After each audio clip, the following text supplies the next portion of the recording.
Hi guys, so for today's lesson we have here, this will be the continuation actually of our lesson about culture and talking about the last lesson about the elements of culture. So we're done with norms. So next elements of culture is beliefs.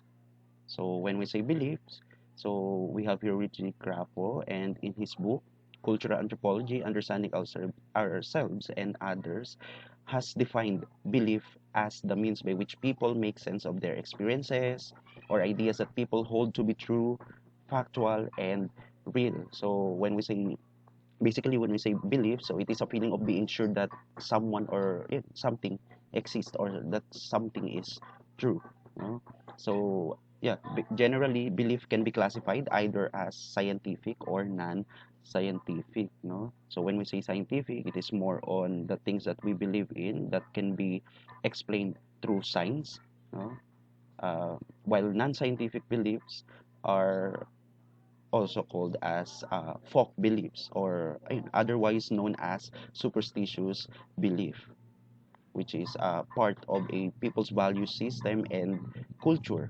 Now, most traditional societies have developed non-scientific belief systems, which in most cases are based on religious, mythical, and or metaphysical ideas that try to explain the realities of the world, the cosmos, and even the universe. No, so they are basically reflect the customs, traditions, and mores of a group, which may be based on religious belief, opinions, or old popular practices. And they also tell us of how people view the unknown and the means to appease the gods that control the future. No? So Filipinos have a number of folk belief or superstitious beliefs about, let's say, for example, life, family, luck, wealth, etc. No? So the Tagalog term for folk beliefs and superstitions are, we have yung paniniwala, di ba? O di naman kaya kasabihan ng mga matatanda, no? So what the old people say, and pamahiin or superstitious nga, no? Next, now belief, it is known. Yan, daming bata sa labas.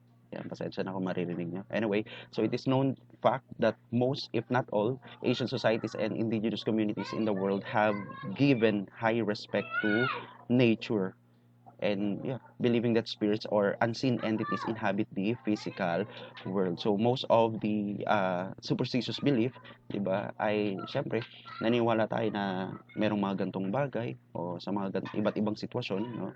May iba't iba tayong paniniwala na kung saan ayun nga there's someone or supreme deity na nakatingin sa atin, nakapaligid sa atin, 'di ba, na yan ino-observe lang tayo, no?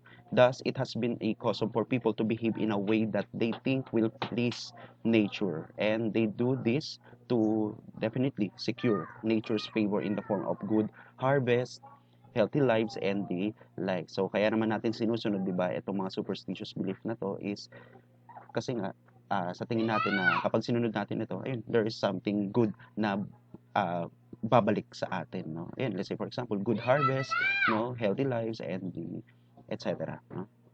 Now, usog, suko, bati, kulam, and barang are also manifestation of this belief, no, in the context of our culture, Philippine culture, no. So, yan, usog, sukob, pag sinabi nating sukob, no, ito yung halimbawa may dalawang magkapatid nagsabay na kinasal, no, sa isang taon, no. Yan, so that is also sukob. And yung isa daw doon, no, sa magkapatid na yun, maaaring ayun nga mamatay or ayun maghiwalay sila nung kanyang asawa, no. Yan, then bati, kulam, and barang, no. Now, as part of our lesson, so we have here some of the known Pinoy superstition. So we have your top 10 Pinoy superstitious belief. So first we have here, fitting your dress or wedding dress prior to your wedding day will cost you your life. So in the Philippines, so a bride is strictly prohibited to fit her wedding gown prior to the actual day itself, no, prior to the actual day, wedding day, no. So yes, this is a common belief also in many other countries, but in the Philippines, they believe that doing the said fitting will cost the bride's life, no. So pwedeng anong mangyari, yun nga, ayun, bago ang kasal, ayun, magkaroon no, ng aksidente, 'di ba? Or worse na mangyari nga no, na pwedeng ayun, kumitil ng buhay nung yan ng ikakasal no, ng babae, no? So while we're not entirely sure about the roots of this superstitious belief, it is believed to have been brought by the Spaniards during the colonization period, no? And to this day, a lot of future brides still follow this belief. And yeah, after all, it's better to be safe than sorry. No? Next,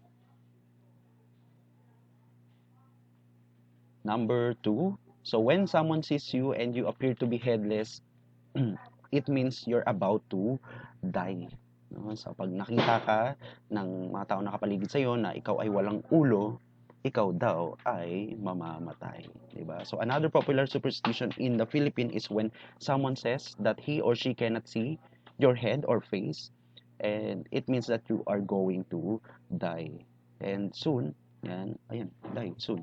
So same belief applies with photographs in which your face or head appears to be missing. So pwedeng ayun nga, hindi makita, blurred, or shaded no yung ulo mo no doon sa picture. Now naalala ko lang noon, mayroon akong estudyante na yan, hindi siya pinapasok ng lola niya ng isang linggo kasi doon mismo sa nakuhanan kasi siya ng larawan na kung saan wala talaga siyang ulo. At na yun, nakita ko mismo yung picture niya. Talagang ano, hindi siya edited. Tsaka hindi naman siya marunong mag-edit ng picture na yun talagang malinis na malinis. Wala talaga siyang ulo dun sa picture. No? And yun, ayun, since nga kasi pamahiin, syempre yung matanda, yung lola, ayun, sabi sa kanya, ayun nga, wag muna siyang pumasok. No, wag muna siyang pumasok ng school. And anong ginawa sa kanya, yung damit daw niya doon sa picture, doon sa araw na yon na nakuhanan siya ng walang ulo, ay sinunog, no? Yan, sinunog para daw yun nga, yan para mawala yung ano, yung bad thing na mangyari nga sa kanya, which is yung mamatay nga, no? And then ayun, yung iba sinasabi na kapag ganun nga daw, kailangan daw hampasin ng tsinelas, no? Sampalin ng tsinelas yan para yun nga matanggal kumbaga yung sumpa, no? However, you can still change the course of your fate by, ayun nga, sabi dito, by taking off the clothes you're currently wearing and burying them on the ground as soon as possible, no? Like the wedding dress superstition, the source of this belief still has to be found, no? So still unknown pa rin, but it grew to immense popularity, especially in the 1980s and early 1990s, when it became the subject of Pinoy movies with plots revolving around grisly murders that were based on real-life crime stories. So that is number 2. Next. Eto, yan. So, when a woman sing while cooking, she will end up a spinster. Ibig sabihin, yan, hindi siya makakapag-asawa. So, yes, this sound funny and highly improbable, no? Yan, ayan, parang ang OA naman ito masyado. Anyway, ayun nga. But this superstitious belief actually had a pretty strong hold on women, especially during the Spanish era, wherein mothers usually remind their grown-up daughters not to sing while cooking meals. Otherwise, they won't be able to marry. No? So, sa mga singeries dyan, yan, mga mahilig din magluto, yan. So, iwasan nyo daw yan kasi maaring yan, hindi kayo makapag-asawa. Next. Number 4. So, saying tao po while knocking at someone's door is more than just asking if there's someone in the house, no? So hindi lamang tayo pag kumakatok tayo, tapos magsasabi tayo ng tao po ay yun, bukod sa inaalam natin kung may tao nga ba dun sa loob, no? Isa rin sa dahilan kung bakit tayo nagsasabi ng tao po is para malaman ng tao na nasa loob ng bahay na tao nga yung kumakatok, no? So it is a common custom for Filipinos to say tao po when knocking at someone else's door. So while it literally means asking if someone's inside the house, elders also believe that this is one way of introducing yourself as human. no, na tao ang kumakatok, no, and not someone supernatural creature such as dwarves, fairies, or encantos who can't do human speak, no. So ibig sabihin kapag ang kumatok sa inyo, yan, kumatok sa pintuan nyo, tapos yun nga, hindi man lang nagsabi ng tao po, yan, naniniwala yung mga matatanda na ito daw ay hindi tao, no. Yan. Next, ito, so alam nyo to, no? So when three people pose for a picture, the one at the center will be the first to die, no? So yep, one more reason to avoid being a third wheel. Yun. So yun nga, 'di ba? Ayan, alam niyo naman na to na kapag tatlo, no?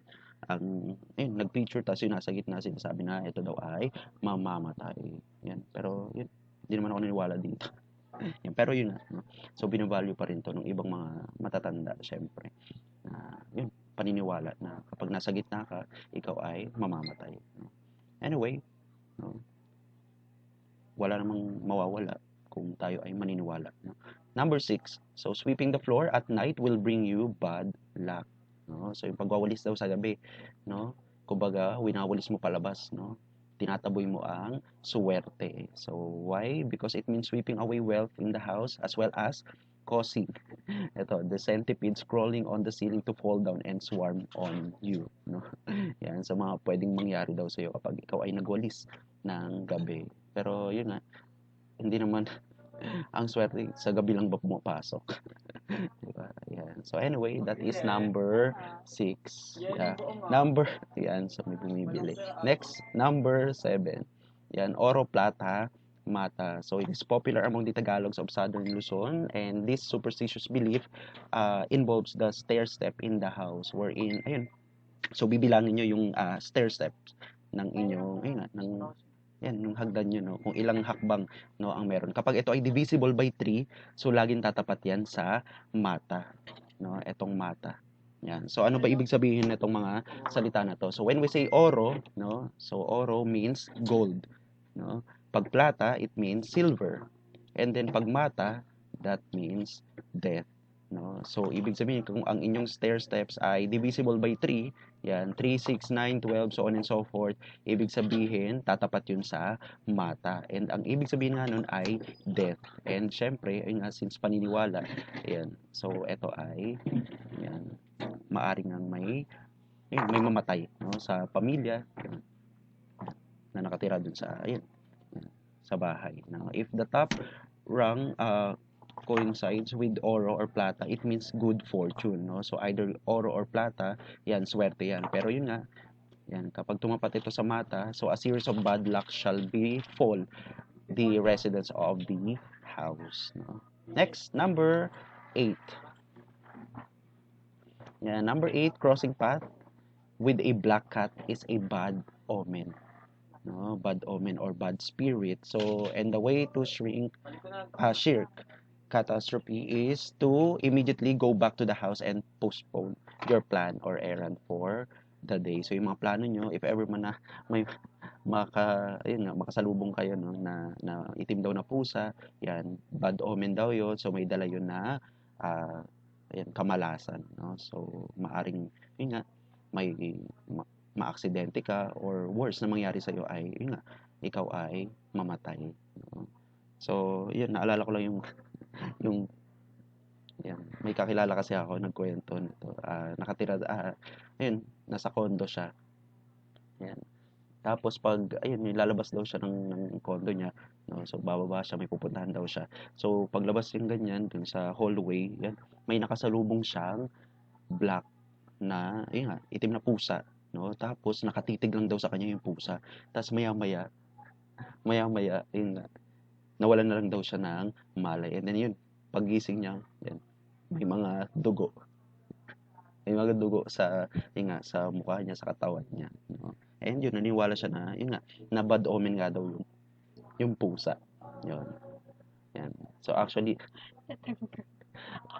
yun nga, nalaman niya rin na yung isang ngipin niya ay yun, natanggal, no. So malamang sa malamang doon ang galing syempre yung dugo. Pero yun nga, pinagtataka niya bakit nawalan siya ng malay nung time na nakatitig siya doon sa pusa. Yun. Anyway, next. Next, we have here number 9. Bringing home food served at a wake or a funeral will bring bad luck. So yan, sa mga shout out sa mga mahilig mag ano diyan, mag Sharon Cuneta, yan, balutin.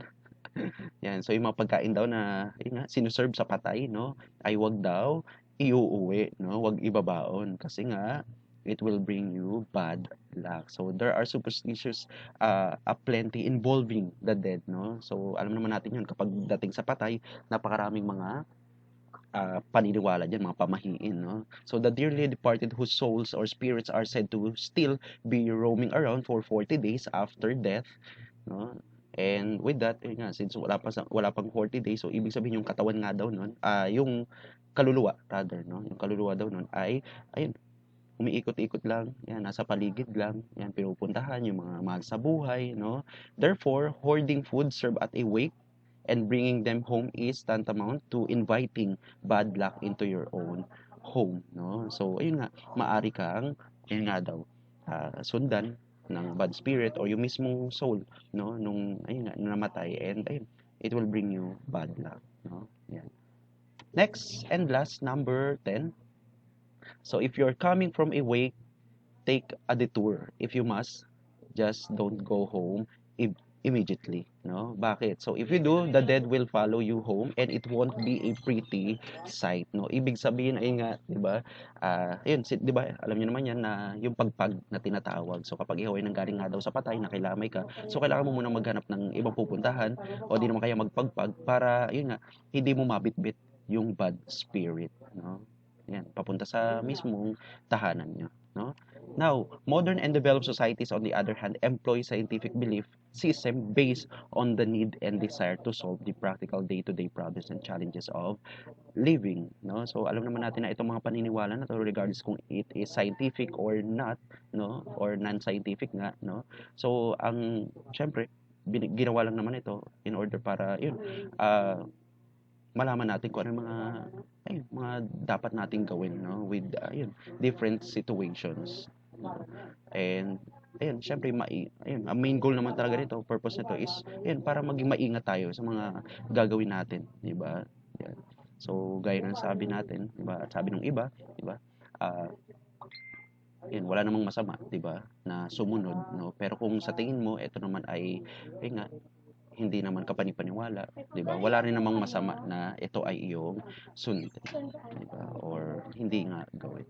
Now, scientific belief work on the premise that any event or phenomenon is a logical cause of preceding event related to it, not because of supernatural and metaphysical intervention or being, no? So yun nga, gaya ng sabi ko, same lang din, no?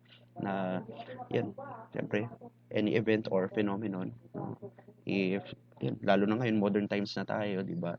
Kung hindi nga logical, no? Hindi natin maintindihan bakit ba hindi natin makuha, no? Kung ano ba talaga yung ayun, sense nito, no? If it's not based on science, no? Ayan, so bakit natin siya gagawin, no? Pero yung iba, since nga kasi yan merong napangungunahan ng takot, 'di ba? Yan, kaya ginagawa, no? Now, they are based solely on rational and logical explanation and the workings of the social institution and processes where a person belongs. Yun nga, yan. Since we are living in a modern times, yan, so most of the belief na meron tayo, no, yan, or yung mga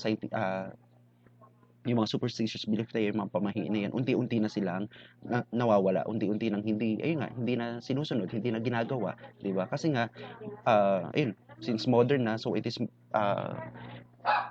lahat ng belief na meron tayo ay more on rational and logical, things na, no, or explanation na, no, yung gusto natin, di ba? Yan. So, that will be, our lesson for this video. So, yan. Next lesson na i-discuss natin is about fourth element or third element of culture, which is symbol. So, yun. Ikakat ko muna itong video lesson na to para yan, mas mabilis ma-upload, no? So, yan. Mamaya ulit. Bye.